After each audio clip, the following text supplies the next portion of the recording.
నమస్కారం అండి. నేను Srilatha, chief clinical dietitian, Medicover hospitals Madhav.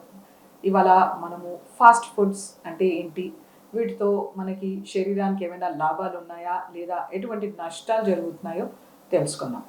So ముఖ్యంగా ఫాస్ట్ ఫుడ్ అనేది ఈ మధ్యకాలంలో ఫాస్ట్ వరల్డ్లో అందరూ ప్రిఫర్ చేస్తున్నారనమాట.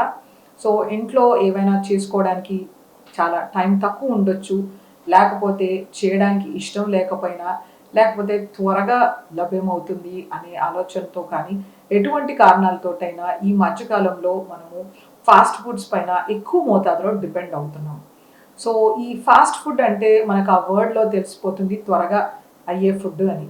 కానీ ఈ ఫాస్ట్ ఫుడ్స్కి చాలా ప్రిపరేషన్స్, తర్వాత ప్రొసీజర్స్, మెథడ్స్ ఉంటాయన్నమాట. మనకి బయట దొరికే ఫాస్ట్ ఫుడ్స్లో ప్రీ ప్రిపేర్డ్ ఐటమ్స్ ఉంటాయి కాబట్టి మనకి ఒక 5 to 10 మినిట్స్లో దాన్ని ప్రిపేర్ చేసిస్తే మనము ఫాస్ట్ ఫుడ్స్ అని అంటామన్నమాట. సో వీటిని మనము ఎందుకు తీసుకోకూడదు అంటే, సో ముఖ్యంగా వీటిలో ఎక్కువ మోతాదులో సాల్ట్ ఉండడం కానీ, అజినోమోటో వేయడం కానీ, లేకపోతే ప్రాసెస్డ్ ఫుడ్స్ ఎక్కువ కెచప్స్, సాసెస్ ఇవి వేయడం కానీ, అలాగే ఇవి మైదా బేస్డ్ ప్రిపరేషన్స్ ఉండొచ్చు, లేకపోతే ట్రాన్స్ ఫ్యాటీ యాసిడ్స్ డాల్డాస్ వేసి చేస్తుండొచ్చు, అలాగే నిలువ ఉంచిన వస్తువులు వాడుతుండొచ్చు. వీటిలో ఎక్కువ మోతాదులో కెమికల్ ప్రిజర్వేటివ్స్, యాడిటివ్స్, స్టెబిలైజర్స్ ఇలాంటివి యాడ్ చేస్తుండొచ్చు అనమాట. అందుచేతనే మనము వీటిని ఫ్రీక్వెంట్గా తీసుకోకూడదు. ఎప్పుడో ఒకసారి తీసుకుంటే పర్వాలేదు తక్కువ మోతాదులో, కానీ దీన్ని ఒక హ్యాబిట్ లాగా మాత్రం చేసుకోకూడదు అనమాట. సో ముఖ్యంగా మనకి మార్కెట్లో ప్రాసెస్ ఫుడ్స్ కంప్లీట్గా లభిస్తాయి, ready to eat fast foods, లేకపోతే సెమీ ప్రిపేర్డ్ లభిస్తాయి, లేకపోతే కంప్లీట్గా అంటే ఇంకా మనం ప్రిపరేషన్ అనేది అప్పటికప్పుడు చేసుకోవాల్సి ఉంటుంది అనమాట. సో అలాంటి ఫాస్ట్ ఫుడ్స్ కూడా లభిస్తాయి అన్నమాట. సో ఈ ఫాస్ట్ ఫుడ్స్లో ఇప్పుడు వరకు నేను చెప్పినట్టు చాలా రకాల మనకి శరీరానికి నష్టం చేసే ఫుడ్ ఐటమ్స్ ఉంటాయి అన్నమాట. సో మనం వీటిని ఎంత మోతాదులో తీసుకోవచ్చు. సపోజ్ మనము నూడిల్స్ కానీ, మంచూరియా కానీ ప్రిఫర్ చేస్తున్నాము. సో నూడిల్స్ అనేది మనకి ఎంత పోర్షన్లో సర్వ్ చేస్తూ ఉంటారనమాట. ఇది ప్యూర్ మైదా. ఇందులో మనకి వాళ్ళు ఇచ్చే సర్వ్ సైజులో కనీసం మనకి ఒక 600 క్యాలరీల ఎనర్జీ వస్తుందన్నమాట. అలాగే మనకి వాళ్ళు ఎక్కువ మోతాదులో నూనె వేస్తూ ఉంటారు. వీటి నుంచి మనకి ఇంకొక 200 క్యాలరీస్ వరకు ఎనర్జీ రావచ్చు అనమాట. ఇది మైదా కాబట్టి మనకి ట్రైగ్లిసరైడ్స్ లెవెల్స్ పెరగడము, అలాగే ఫ్యాటీ లివర్ రావడము, కాన్స్టిపేషన్, డయాబెటీస్ ఎక్కువ పెరగడము, ఇలాంటి ప్రాబ్లమ్స్ వస్తాయన్నమాట. సో అందుచేతనే మనము వీటిని తక్కువ పోర్షన్ సైజులో, తక్కువ నూనె మనం మోడరేట్గా ఆయిల్ వాడుతూ ఎక్కువ వెజిటేబుల్స్ వేసి, అంటే ఇందులో క్యారెట్ కానీ, బీన్స్, క్యాబేజ్, ఇంకా రకరకాల లీవ్స్ వేసి కానీ దీన్ని మనం తీసుకోవడం చేయాలన్నమాట. వీటిలో మనము రకరకాల ఐటమ్స్ వేయడం చూస్తూ ఉంటాము. వాటిలో చిల్లీ సాస్ కానీ, తర్వాత సోయా సాస్ కానీ, కెచప్స్ కానీ, టొమాటో సాస్ ఇలాంటివి వేస్తుంటారు అనమాట. ఇవన్నీ హైలీ ప్రాసెస్ ఫుడ్స్ కాబట్టి మనం ఇలాంటి ప్రాసెస్ ఫుడ్స్ చేయకుండా మనము ప్రిఫర్ చేయొచ్చు. అలాగే మనకి మంచూరియన్, వీటిలో కూడా ఫుల్ మైదా ఉంటుంది. వీటిలో కూడా మనకి రకరకాల యాడిటివ్స్ అండ్ ప్రిజర్వేటివ్స్ వేస్తూ ఉంటారు. సో ఇది కూడా మనము ఎంత మేరకు అవాయిడ్ చేస్తే కనుక అంత మంచిది. సో కొంత మోతాదులో మనకి వెజిటేబుల్స్ వేసి ఎక్కువ మోతాదులో మైదా వేస్తారు. అలాగే ఇప్పుడు చెప్పిన కెమికల్స్ అన్నీ యాడ్ చేస్తూ ఉంటారనమాట. దీనివల్ల మన శరీరానికి ఎంతో నష్టం జరుగుతుంది. అజినోమోటో ఇలాంటివి ఇవి న్యూరోటాక్సిక్ అని ప్రూవ్ చేశారు. కొన్ని దేశాల్లో ఇవి కంప్లీట్గా బ్యాన్ చేశారనమాట. మనకి బయట దొరికే ఫాస్ట్ ఫుడ్స్ చాలా ఉన్నాయి, స్ట్రీట్ ఫుడ్స్.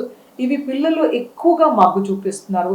అలాగే ఎంప్లాయీస్ కానీ, హౌస్ హోల్డ్ విమెన్ కానీ ఈజీ టు ప్రొక్యూర్ అనేసి, తర్వాత అందరూ హ్యాపీగా ఎంజాయ్ చేస్తున్నారని. సో లాంగ్ స్టాండింగ్ స్టడీస్ ఏం తెలుపుతున్నాయంటే, ఈ జంక్ ఫుడ్తో మనకి పిల్లల్లో డిప్రెషన్ రావడము, అటెన్షన్ డెఫిసిట్ అవ్వడము, కాన్స్టిపేషన్ రావడము, అలాగే వాళ్ళలో కొద్ది రకాల నాసియా, వామిటింగ్ రావడము, ఫుడ్ ఇన్ఫెక్షన్స్ జరగడము, అలాగే పెద్దవాళ్ళలో uncontrolled diabetes, central obesity, high blood pressures, cardiovascular diseases, depressions ఇలాంటివి వస్తున్నట్టు తెలుపుతున్నాయి అన్నమాట. అందుచేతనే మనం ఈ ఫాస్ట్ ఫుడ్స్ని అవాయిడ్ చేయడం కానీ, తక్కువ మోతాదులో ప్రిఫర్ చేయడం కానీ మంచిది. వీలైనంత మటుకు మనం దాన్ని హెల్తీ వేలో ప్రిపేర్ చేసుకోవడం కానీ, ఆర్ మనము ఎక్కడైనా హోటల్ రెస్టారెంట్కి వెళ్ళినప్పుడు వాళ్ళకి ఆర్డర్ ఇచ్చినప్పుడు దాన్ని హెల్తీ వేగా చేయడము, ఇలాంటివి పిల్లల్లో పెద్దల్లో ఇన్కార్పొరేట్ చేసుకుంటే కనుక అప్పుడప్పుడు కొద్ది మోతాదులో మనం ఫాస్ట్ ఫుడ్స్ని ఎంజాయ్ చేయొచ్చు. ఫాస్ట్ ఫుడ్స్లో మనకి బయట మార్కెట్లో రకరకాలుగా దొరుకుతుంటాయి అన్నమాట. ఇది హాట్ సేవరీ ఐటమ్ ఉండొచ్చు, లేకపోతే స్వీట్ ఐటమ్ ఉండొచ్చు, లేకపోతే ఇంకొక డెజర్ట్ కానీ పుడ్డింగ్ లిక్విడ్ లాగా అయినా ఉండొచ్చు అనమాట. సో ముఖ్యంగా మనము చిన్న పానీపూరి సెంటర్ దగ్గర నుంచి తీసుకుంటే మనము పెద్ద పెద్ద అవుట్లెట్స్లో మన పిజ్జా కానీ, బర్గర్స్ కానీ, లేకపోతే కెంటుకీ ఫ్రైడ్ చికెన్స్ కానీ, మంచూరియన్స్ కానీ, నూడిల్స్ కానీ, అలాగే మన థిక్ షేక్స్ కానీ, డోనట్స్ కానీ, లేకపోతే ఇంకెటువంటి మౌస్ డెజర్ట్స్ కానీ, ఇలాంటివన్నీ కూడా మనకి ఫ్రెంచ్ ఫ్రైస్ కానీ, ఇంకా ఫింగర్స్ కానీ, ఇలాంటివన్నీ మనకి జంక్ దానికి వస్తాయన్నమాట. ఇవన్నీ బేసికల్గా మనకి ఎక్కువ మోతాదులో క్యాలరీస్ ఇస్తాయన్నమాట. మనము ఇప్పుడు ముఖ్యంగా చూసుకున్నామంటే ఇంతకుముందు సైజు ఒక అంత చిన్న కుకీ కానీ డోనట్ ఈ సైజులో ఉండేదన్నమాట.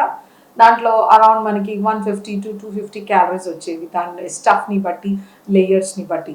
ఇప్పుడు చూసే డోనట్ మనకి ఇంత పెద్దగా ఉంటుంది, మనకి సింపుల్గా ఒక 450 క్యాలరీస్ వస్తుంది అనమాట.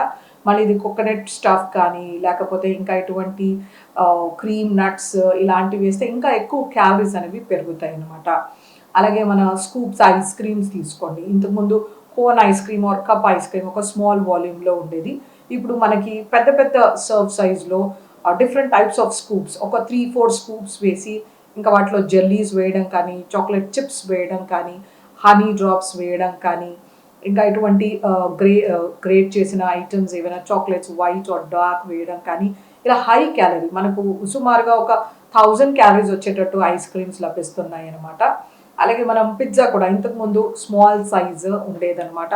లెట్స్ ఒక 500 to 600 క్యాలరీస్ వచ్చేది.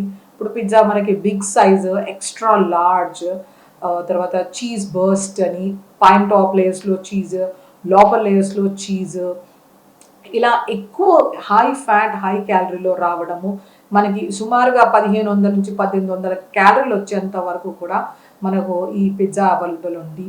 ఇంతకుముందు అలాగే బర్గర్ కూడా స్మాల్ సైజ్ ఈ సైజ్ వచ్చేది. ఇప్పుడు మనకి double cutlet with king size burgers అంత పెద్దగాను, అలాగే 800 to 900 కిలో క్యాలరీస్ రావడము, మనకు వీటితో ఇంకా ఫ్రెంచ్ ఫ్రైస్ అడిషనల్గా ఇవ్వడము, తర్వాత కోక్స్, పెప్సీస్, అడిషనల్ యాడప్స్ ఇవ్వడం, ఇవన్నీ తీసుకుంటే కనుక మనము కనీసం ఒక యావరేజ్ మనిషికి కావలసిన ఆహారం కన్నా ఒక 1.5 టైమ్స్ ఎక్కువగా తినేస్తున్నాం ఒక్కసారి కనుక మనం ఇలాంటి వాటిపైన ఇండల్జ్ అవుతాయి. సో ఇలా మనకు తెలియకుండా అడిషనల్ క్యాలరీస్ అయిపోతున్నాయి అన్నమాట. అలాగే సమోసాస్ తినేయడము, 2 సమోసాస్ పెద్ద సైజు, అంతకుముందు అంత సమోసా ఉంటే ఇప్పుడు బిగ్ సమోసాస్. సో ఆ బిగ్ సమోసాస్ 2 తినేసి ఒక 250 ml or 500 ml పెట్ బాటిల్లో సాఫ్ట్ బెవరేజ్ తాగడం, ఇలాంటివి మనం ఎక్కువ చూస్తున్నాం. ఇంతకుముందు పానీపూరి తినడము, చాట్ తినడము జరుగుతుంది. ఇప్పుడు panipuri with ragda cutlet, aloo cutlet, samosa cutlet అది తినేయడం. సో డబల్ పోర్షన్స్, ఎక్కువ క్యాలరీస్ అనేవి వస్తున్నాయి అన్నమాట. సో మనం ఇక్కడ గ్రహించుకోవాల్సింది ఏంటంటే వీటిలో యూజ్ చేసే ప్రిజర్వేటివ్స్ అండ్ యాడిటివ్స్, ఎమల్సిఫైర్స్ ఏంటి, ఎంత మోతాదులో క్యాలరీలు వస్తున్నాయి, ఎంత మోతాదులో ఫ్యాట్ వస్తుంది, అలాగే unhealthy fat, excess salt, saturated fats, ఇవన్నీ రావడంతో మనకి ఎన్నో రకాల నష్టాలు జరుగుతున్నాయి దీన్ని ఫ్రీక్వెంట్గా ఎక్కువ మోతాదులో తీసుకోవడం వలన.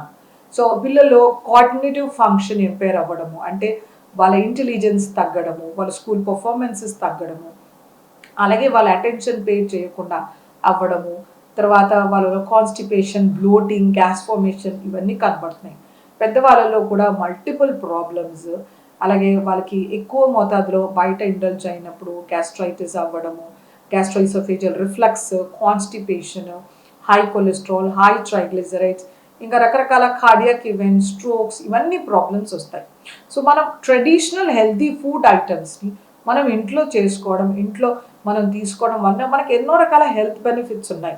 ఇవన్నీ వదిలేసి just because we are little educated, కొంచెం మోడర్న్గా ఉన్నాము, కొద్ది ఎక్కువ సంపాదిస్తున్నామని చాలామంది బయట ఫుడ్స్ పైన డిపెండ్ అవుతున్నారు. అవి ఎంత మోతాదుగా హెల్తీ ఉన్నాయి, ఎంత మోతాదులో తీసుకోవచ్చు, ఎన్నిసార్లు తీసుకోవచ్చు అనేవి ఇది ప్రతి ఒక్కరూ గమనించుకోవాల్సిన విషయం.